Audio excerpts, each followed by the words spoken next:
Fala família do Fogão, tudo bem com vocês? Sejam todos muito bem-vindos, pessoal. Vamos aqui repercutir esse videozinho aqui que eu separei para vocês do canal ESPN. Eu vou deixando os créditos totais do canal que a gente busca notícias e informações sempre atualizadas do Fogão. Pessoal, Botafogo se classificou, tá na final e mídia já projeta aí a final da Libertadores.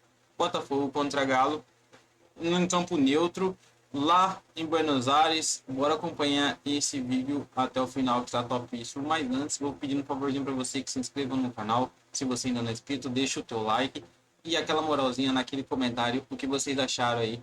E, óbvio, quem vai passar, Botafogo ou Galo, quem chega ao favorito? Na minha opinião, Botafogo já é campeão. Agora, bora acompanhar esse vídeo. Isso também será um assunto para a gente, Zupac, ao longo desse F360, porque o que a gente tem vivido aqui nesses dias em Buenos Aires é decisões, muita expectativa para os brasileiros e até então estamos voltando na bagagem com Galo na final da Libertadores, Cruzeiro na final da Sula. Para os brasileiros a gente está dando sorte, pelo menos. É isso, Mari. Bom dia, turma do estúdio, bom dia ao fã de esportes. É o terceiro desses 3 dias de grandes decisões entre Brasil e Argentina. E antes de mergulharmos até na grande final da Libertadores, que foi definida ontem, né, com a derrota do Botafogo. Mas olhando para o que a gente vai viver hoje, assim, nessa trilogia de semifinais, terça-feira, todo mundo sabia que o Atlético passaria, embora existisse um respeito muito grande pelo que é o River Plate. Ontem, todo mundo sabia que o Botafogo passaria, mesmo sabendo quem é o Peñarol, mas estava resolvido. E no duelo Cruzeiro e Lanús, que estava imprevisível, mas o Cruzeiro era tratado como favorito porque ele é melhor do que o Lanús. Hoje já é um pouco diferente. Está imprevisível pelo empate da semana passada em São Paulo, mas Racing e Corinthians estão, acho que no mínimo, em pé de igualdade. Então hoje é um jogo, acho que em termos de imprevisibilidade, o maior deles das 4 semifinais que tivemos, dos 3 jogos aqui na Argentina. Mas essa é só uma pitadinha do que vai acontecer aqui no cilindro. Antes de acionar também o Rafa, que está direto de Montevidéu, que acompanhou tudo também da classificação do Botafogo ali, o jogo que acaba perdendo, mas com a vantagem muito grande. Zupac, a verdade é, aqui ainda imprevisibilidade, mas o que a gente tem de garantia então é Atlético e Botafogo na decisão. Essa é a pergunta mais básica para a gente abrir. A gente estava conversando sobre porcentagens. Abel, o pessoal aí no estúdio do F360. A gente estava assim, 55-45 para o Botafogo? Não, mas campo neutro. Mas o jogo único, a situação das equipes, aí tinha gente falando 50-50, no máximo 60-40 para o Botafogo ou 60-40 para o Galo, como que você avalia? É uma final equilibrada, mas que tem um time que é um pouco melhor do que o outro. Isso para mim é claro, o Botafogo é melhor do que o Atlético Mineiro, o que não quer dizer que o Atlético é ruim, que não pode ganhar, não. O Botafogo é melhor do que o Galo, mas tende a ser uma final equilibrada. Por que final equilibrada? Porque um jogo só, acho que em 180 minutos a vantagem do Botafogo seria maior, mas em 90 minutos é um jogo, é uma batalha, é uma guerra, e o Galo, embora não seja, na minha visão, um time que esteja jogando tão bem quanto o Botafogo, tem um técnico muito bom, tem jogadores capazes de resolver o confronto, vem se defendendo muito bem, é um time muito experiente, então isso traz todo esse equilíbrio. Eu trabalho para 90 minutos nos 55-45 para o Botafogo, em termos de vantagem. E só para trazer, ontem eu assisti bastante o pré e o pós dos argentinos aqui da ESPN aqui sobre as 2 semifinais. E a equipe que transmitiu para cá, Botafogo e Peñarol, no pós-jogo, ao fazer essa análise prévia da final, deu uma pequena vantagem para o Galo. Opa, mineiro! Por quê? Porque na visão deles, pelo fato de o Galo estar mais acostumado a fases finais de competições sul-americanas, o Botafogo chega pela primeira vez, e isso daria ao Galo uma pequena vantagem. Vai ser equilibrado e vai ser um jogão. Bom, a gente vai entrar também nesses aspectos de experiência, momento, elenco. Antes de acionar o papo... Eu gosto de uma bagunça. Eu quero chamar também o Rafa aqui para o nosso papo, porque assim, Rafa, a gente começa a pensar nos debates aqui para essa decisão e a conversa já começa a ficar muito assim, o mental do Galo, a experiência do Clube Atlético Mineiro e o elenco recheado do Botafogo. É essa a divisão do perfil das equipes ou tem mais coisa para a gente comparar? Eu acho que tem mais coisa, Mari. Bom dia para você, para o Zupac, para o Abel, para o Eugênio, para o Prates, para o Lúcio, para o Fã de Esporte conectado com a gente no F360. Eu acho que a discussão ela é bem ampla, né? Você pode analisar também outros aspectos, trazer outros elementos para esse caldeirão. Por exemplo, talvez o Botafogo não tenha o elenco para momentos mais agudos que em algum momento se imaginou que teria. Por exemplo, alguns reservas ontem que foram chamados ao combate pelo Arthur Jorge não corresponderam. Matheus Martins, Tietê, Danilo Barbosa. A dinâmica de jogo do Botafogo não mudou. Foi o mesmo esquema, apesar de 5 alterações no time titular. Mas as peças escolhidas para as funções, o próprio Tiquinho na vaga do Igor Jesus, elas não tiveram uma performance à altura. Tanto que em algum momento ele recorreu lá, o Arthur Jorge, ao Thiago Almada, que acabou entrando no segundo tempo e sendo o melhor jogador do Botafogo na partida de ontem contra o Peñarol. Outro aspecto que talvez a gente possa debater envolve uma maior, digamos, diversidade tática do Atlético Mineiro em relação ao Botafogo. O Milito manifestou nos últimos jogos uma capacidade maior de encaixar o seu time àquilo que o adversário propõe do que o Botafogo, que tem um modelo muito sustentável, muito forte, mas me parece um modelo treinado, massificado e unitário. Não sei se tem essa variação. Eu estou com o Zupac no 55-45 pela qualidade de jogo. O Botafogo joga mais bola do que o Atlético Mineiro na média. E a média, ela versa sobre 2-3 meses.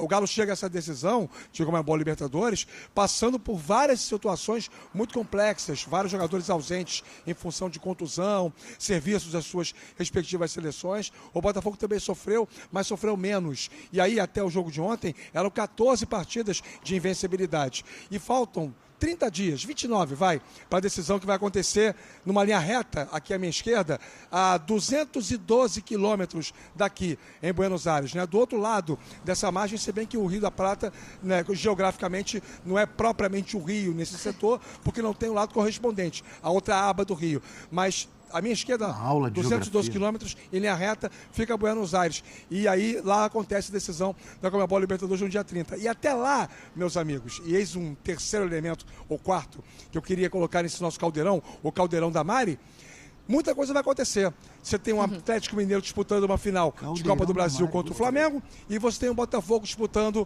uma final de Brasileiro praticamente contra o Palmeiras.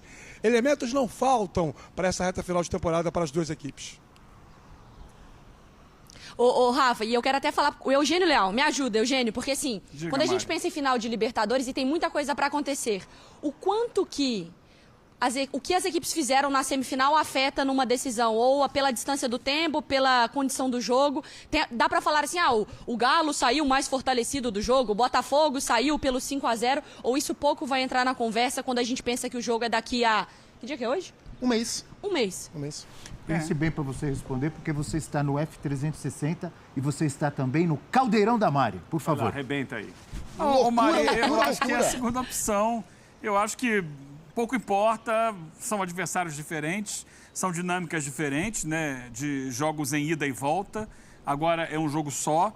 E nesse período, daqui até lá, a gente vai ter um encontro entre eles pelo Campeonato Brasileiro, que eu acho que pode indicar algumas tendências do que virá a acontecer mais tarde na final da Libertadores.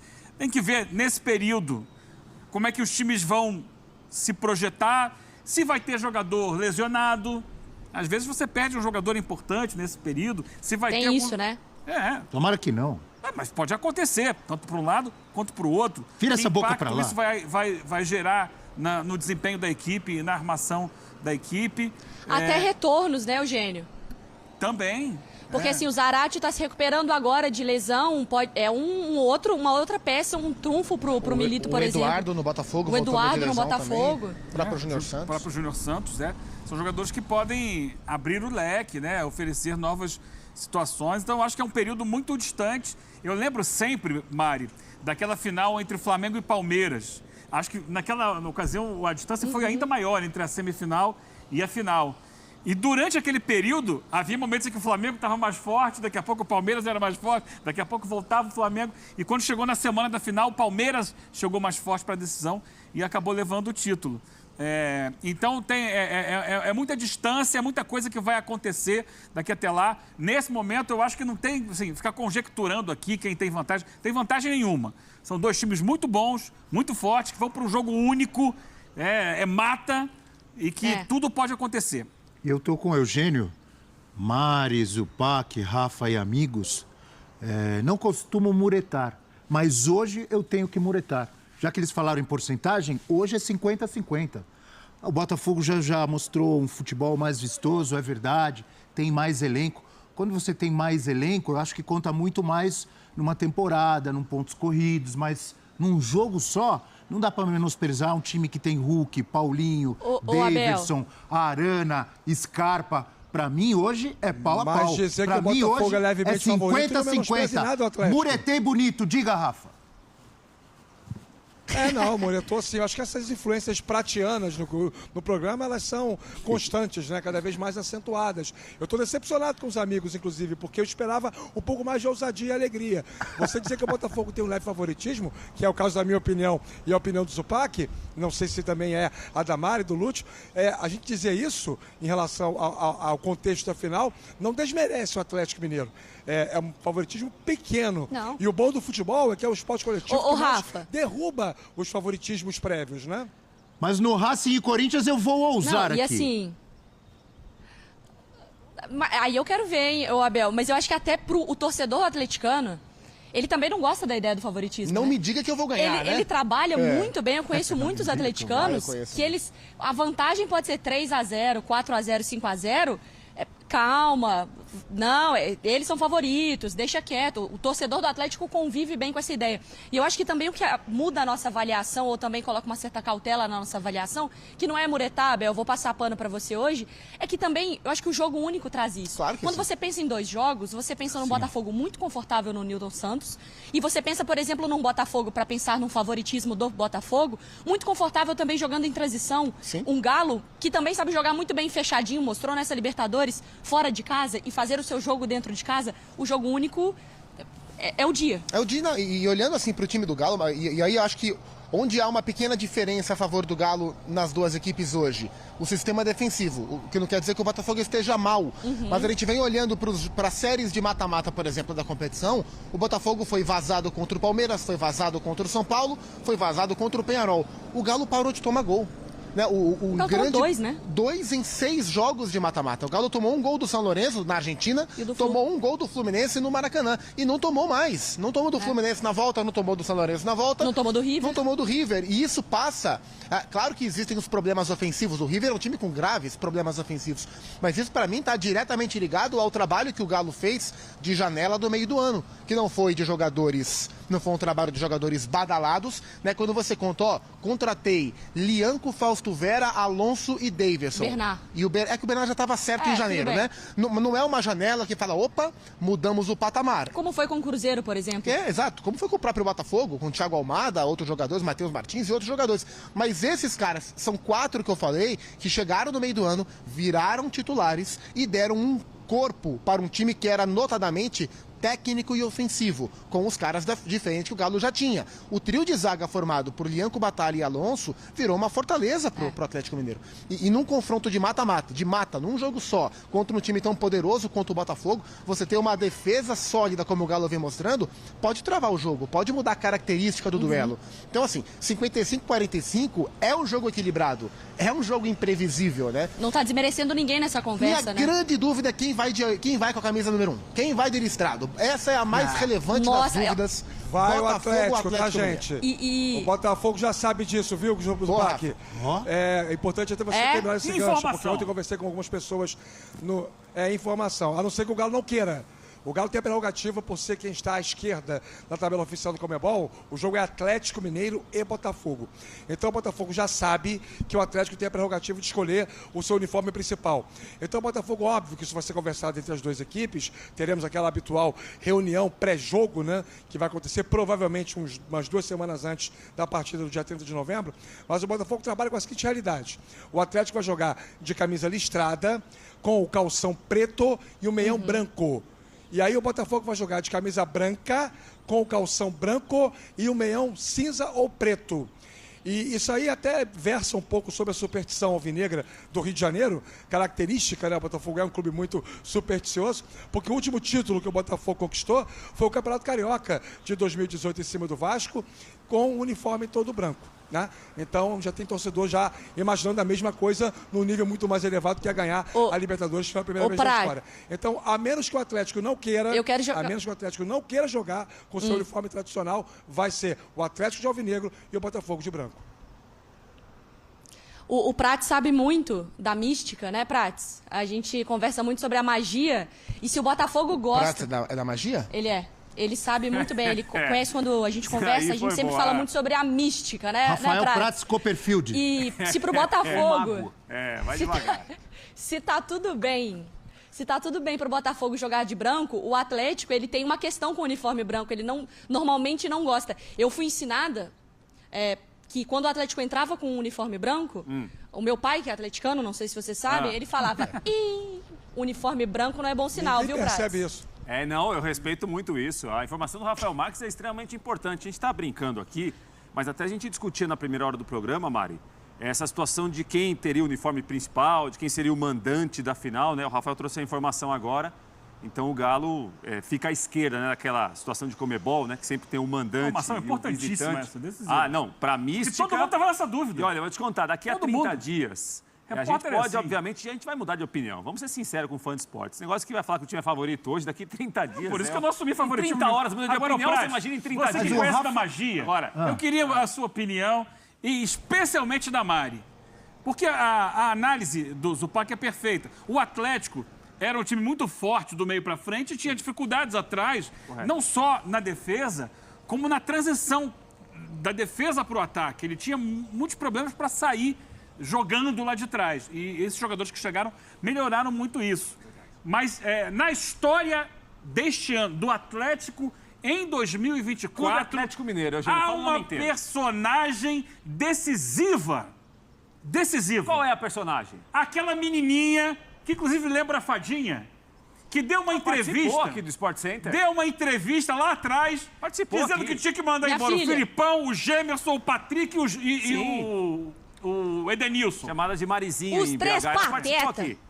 Exatamente. A Mari lembra. Essa menina botou o Atlético na final da Libertadores. Puxa vida, Ou não hein? botou, Mari? O Eugênio tá Se a demais. Hoje gente é Paulo fala, Pelá, esse se a ano. gente fala sobre o efeito do destino, a importância da torcida, uma jovem, uma criança, com uma entrevista no maior sotaque mineiro já visto na história do planeta Terra, esses três patetas, Patrick, Edenilson... Ela foi, Mari, o craque Neto de 2017, com Eu Não Jogo Mais, aquela coisa, pão. Ela foi isso aí, ela ocupou esse espaço aí. Que show do mas Galo falando é esse? exatamente sobre esses É isso aí. reforços... Foi mais ou menos isso. O Milito, nessa janela, o único jogador que o Milito pede, que ele chega para a equipe, pro Vitor e pede, foi Fausto Vera. Sim. Os outros jogadores foram vistos como composição de elenco, oportunidade de mercado e também do departamento do Atlético de O análise. Milito chega pro Vitor e fala, me traga o Fausto Vera. O Daverson foi visto como composição de elenco. O Milito fala pro Vitor, me traga o Fausto Vera, que eu vou fazê-lo jogar no nível que você nunca viu antes. Do Argentino E o Galo Júnior. entende que agora o Fausto Vera tá atingindo esse nível aí. Ele era o capitão, né? Ele jogava com ele no Ele Argentino, era né? o capitão e o batedor de pênalti do Argentinos. Era do o pé Galo Milito. bom, era o pé bom do Argentino Júnior. Era o cara da saída de bola. Dá no Vera que o Vera vai distribuir o jogo. Ô, Mário. Há uma relação de confiança aí e agora com o Vera entregando dentro de campo. Então é uma contratação pontual do Milito. Muito criticado. E demorou, hein, Vera. Lúcio? No Corinthians. Eu aqui defendi certa vez. Eu falei, pode botar o Vera no lugar do Otávio. Como assim? Vai botar o Vera no lugar do Otávio? Não sei o Não quê. tô lembrando disso não, hein? Então vamos buscar no arquivo. Vamos chamar o VAR disso aí. Se falaram que ele Eu não adoro Ô, quando Eugênio. o Eugênio faz ele não essas jogava nada, interjeições imitando ele quem foi aos critica. poucos encontrando o melhor ritmo e tá aí. Hoje é uma peça importante. Importantíssimo, é o cara que dá a vazão, é o cara que Eu tira não o time de discuto. trás. O que o Eugênio Leal fala hoje, quer dizer, há muito tempo, mas depois dessa Libertadores, eu apenas aplaudo. Eugênio Leal falou sobre Daverson no jogo contra o Fluminense, não foi, Eugênio? Sim, lembro. Você falou, não, sai o Bernard, entra o Daverson, o Bernard acaba se lesionando naquele jogo, e aí o Daverson entra e faz os gols. Então, quando ele fala sobre saída do Otávio para a entrada do Fausto Vera, eu digo, Claro, meu senhor. Eu não questiono mais nada. Não, é melhor não questionar, não. E assim, e acho que anteontem, o Fausto de fato jogou bem contra Jogou. o River. Agora, o jogo da semana passada em Belo Horizonte foi a masterclass dele no. Ele chegou a ter No Belo Horizonte. um apelido da torcida que é sacanagem. Eles chamavam de exausto Vera, porque ele ainda não tinha entrado no ritmo do caras jogo. também estão E aí, criativos. quando ele começa a jogar muito, agora o torcedor fala, não, realmente era o cara de confiança. E Então, da sobre o fábrica faz toda a Davidson, que vocês diferença. falavam aí. Ô, né? Mari, Rapidinho, só sobre o Davidson, o Vitor contou ontem pra gente na entrevista coletiva. isso! Lá vem. Eu sou o único, Calma. Lente da verdade. desse F360 aqui. Que é o mão, ó. 51,49 para o Galo. Repita, repita. Galo é favorito para essa Repita final. essa daí. É brincadeira. Pensei que ele ia falar 80 Saída 20. estratégica. Não, é parelha final. Ô, Mari, Assim tu não isso volta por mais, 51, Lúcio. hein? Assim você não volta mais. Ô, Mari, vou voltar com você. Porque eu, pelo menos, fui sincero. Falei aqui 50-50. Aí veio outro, 51-49. Esses caras estão de brincadeira. Nossa, não Vai adianta. você aí, E Mari. fez um show.